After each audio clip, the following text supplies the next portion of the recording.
Je fais cette vidéo pour vous souhaiter une très bonne année 2025. 2025 a été décrété comme l'année du Shabbat, du Shalim Shabbat, qui est l'année du repos. Là où tu souffrais pour réussir, cette année 2025, que l'Éternel t'accorde le repos. Je te souhaite une très bonne année et je profite de cette occasion pour vous annoncer des moments forts que nous aurons sur cette page Facebook et sur ma chaîne YouTube. Cette année 2025, nous allons aborder des thèmes.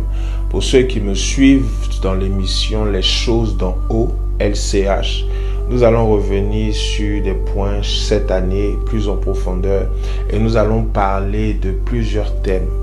De nos jours, le corps du Christ a perdu de sa spiritualité.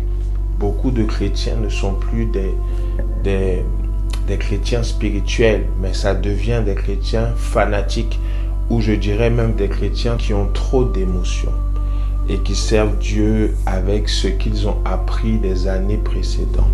J'aimerais par cette vidéo vous informer que nous allons aborder des thèmes comme le ministère des anges. Nous allons parler des 4 éléments. Nous allons parler de la création de l'homme. Nous allons parler de pourquoi est-ce qu'il est important en tant que chrétien de connaître ces choses-là. Pourquoi est-ce qu'il est important de connaître comment est-ce que les anges travaillent? Il y en a qui disent aujourd'hui, dans le corps du Christ, qu'on n'a plus besoin de ces choses-là. Jésus a tout accompli à la croix.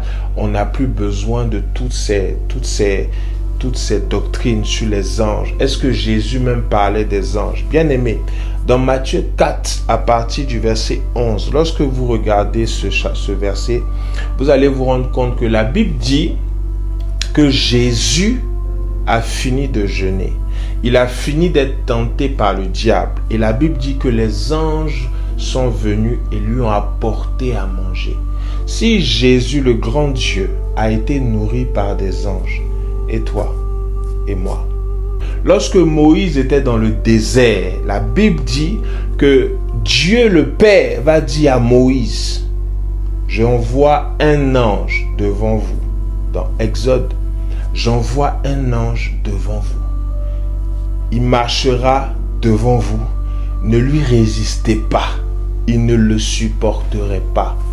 Ça veut dire que si Dieu le Père prend soin d'informer Moïse, ce n'est même pas l'ange, son ange. La Bible dit, Dieu dit, j'envoie un ange devant vous. Il va vous conduire. Ce qu'il va vous dire de faire, faites-le. Donc, tout ça pour dire que le ministère des anges dans la vie du chrétien doit revenir. Bien-aimé, je vous donne rendez-vous cette année. On va se montrer les choses. Que le Seigneur te bénisse. À bientôt.